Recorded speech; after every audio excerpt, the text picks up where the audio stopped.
Today is April 29th, 2025. This is Read Through the Bible. Hi, everyone.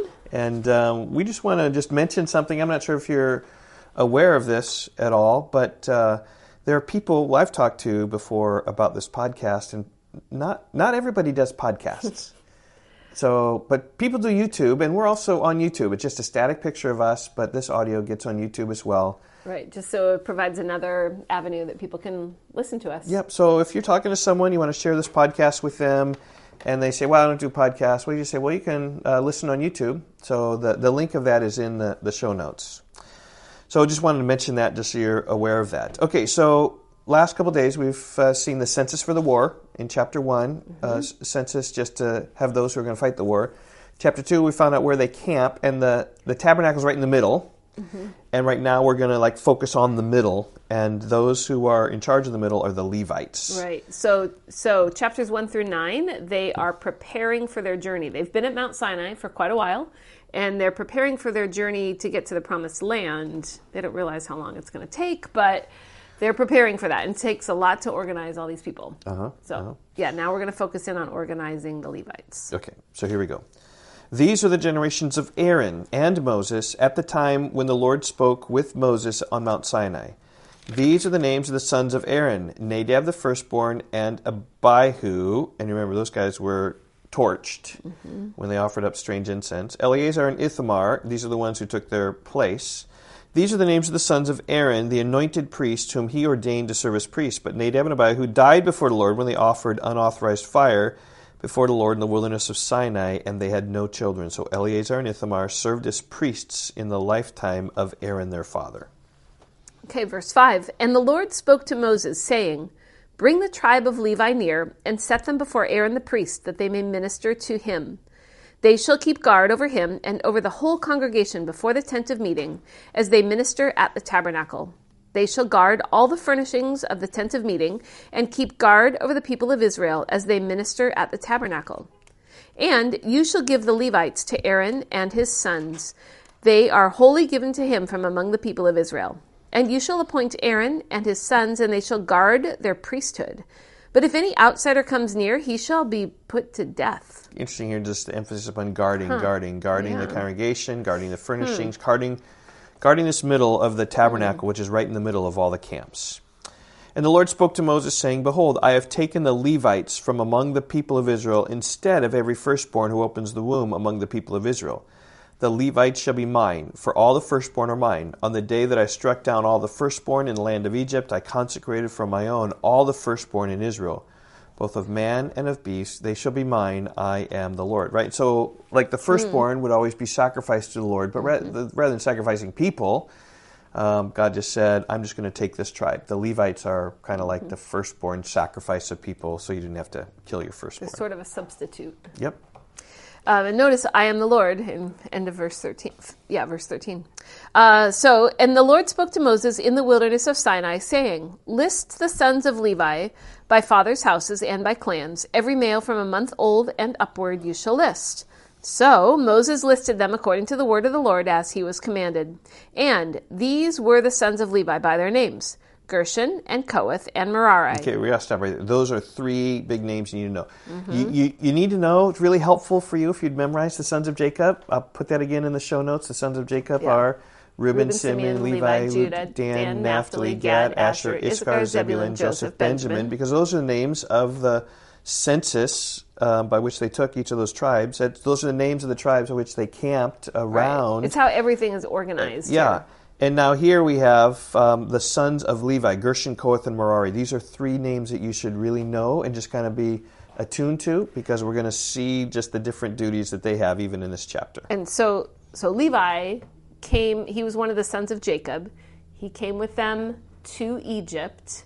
And so then Levi would have had these three sons who grew up in Egypt, and then their descendants. So that's how the tribe of Levi is broken up. Yep. Gershon, Kohath, and Merari. Verse 18. Okay. And these are the names of the sons of Gershon by their clans. Libni and Shimei, and the sons of Kohath by their clans. Amram, he's important. Izhar, Hebron, and Uziel. And the sons of Merari by their clans, Mali and Mushi. These are the clans of the Levites by their fathers' houses. Okay, so now we get Gershon. And what Gershon's duties are going to be. They're going to be charged like the coverings.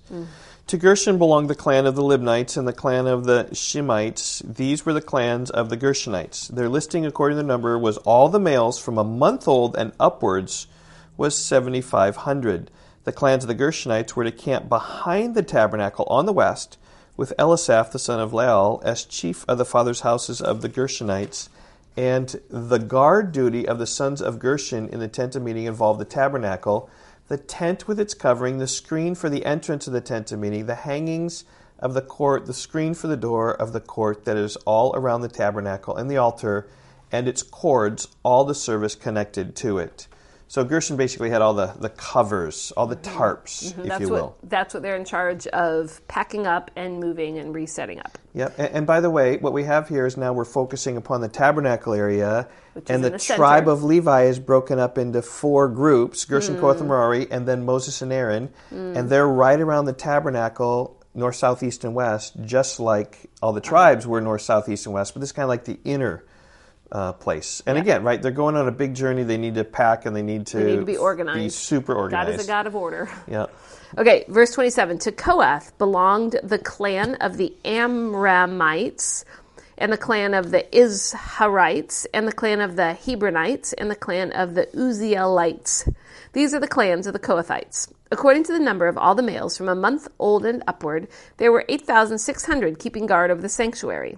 The clans of the sons of Kohath were to camp on the south side of the tabernacle, with Elizaphan, the son of Uzziel, as the chief of the father's house of the clans of the Kohathites. And their guard duty involved the ark, the table, the lampstand, the altars, the vessels of the sanctuary, with which all the priests minister, and the screen, all the service connected with these. And Eleazar, the son of Aaron, the priest, was to be chief over the chiefs of the Levites, and to have oversight over those who kept guard over the sanctuary. Okay, so the Kohathites were in charge of all of the interior items. The most holy things? Like the Ark of the Covenant and the table of showbread and the altar of incense, like anything like that, the Kohathites had charge over them.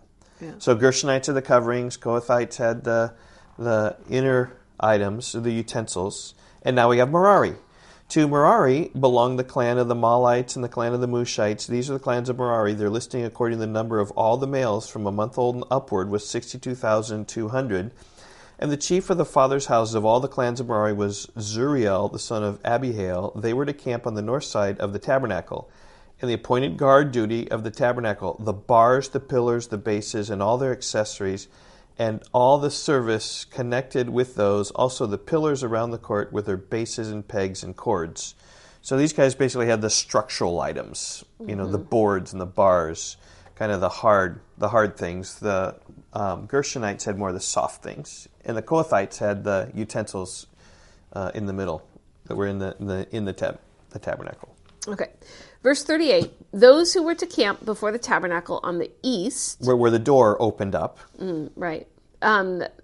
Before the tent of meeting, toward the sunrise, were Moses and Aaron and his sons guarding the sanctuary itself to protect the people of Israel.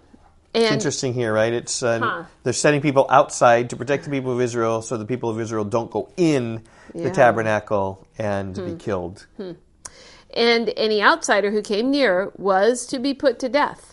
All those listed among the Levites, whom Moses and Aaron listed at the commandment of the Lord by clans, all the males from a month old and upward were 22,000. Okay, and this last section here just speaks about how the Levites are taken for the firstborn of Israel.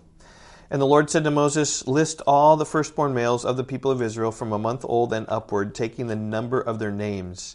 And you shall take the Levites for me, I am the Lord, instead of all the firstborn among the people of Israel, and the cattle of the Levites, instead of all the firstborn among the cattle of the people of Israel. So Moses listed all the firstborn among the people of Israel, as the Lord commanded him. All the firstborn males, according to the number of names, from a month old and upward, was listed as 22,273. And the Lord spoke to Moses, saying, take the Levites instead of all the firstborn among the people of Israel, and the cattle of the Levites instead of their cattle. The Levites shall be mine. I am the Lord. And as the redemption price for the 273 of the firstborn of the people of Israel, over and above the number of the male Levites. Okay, just technically here, like in verse 39, there were 22,000 Levites, but when you numbered all the firstborn of all the people, there were 22,273. So you had to deal with, like, how are you going to deal with the 273? And so you got to pay this redemption price, probably like from the valuations of Leviticus chapter 27 is what's taking place here. So read 46 again. Again. Okay. Yeah, it's really technical. Right. You don't need to worry about all the details of this in your summary, but I'm just explaining this so that you kind of get a sense of what's going on here. Okay, verse 46. And as the redemption price for the 273 of the firstborn of the people of Israel, over and above the number of the male Levites, you shall take 5 shekels per head. You shall take them according to the shekel of the sanctuary, the shekel of 20 gerahs, and give the money to Aaron and his sons as the redemption price for those who are over. So Moses took the redemption money from those who were over and above those redeemed by the Levites. From the firstborn of the people of Israel, he took money, 1,365 shekels by the shekel of the sanctuary. And Moses gave the redemption money to Aaron and his sons, according to the word of the Lord, as the Lord commanded Moses. Okay. So, again, they're camping, and you got 3 tribes to the north, 3 tribes to the west, north, south, east, and west. And now this is the Levites kind of in the smaller center of the whole camp where they're camping north, south, east, and west as well. Gershon, Kohath, and Merari are the ones who are in charge of the various things of the tabernacle. Right, and they've divided up the duties of who takes care of which parts of the tabernacle. Yep. So the duties of Gershon, Kohath, and Merari would be... Gershon are the coverings, Kohath are the holy inner things, and then the Merarites are the frames. Yep. So that would be just fine for a summary, something like that. Mm-hmm. Okay, we will see you tomorrow as we continue on with Gershon, Kohath, and Merari. Okay, bye-bye.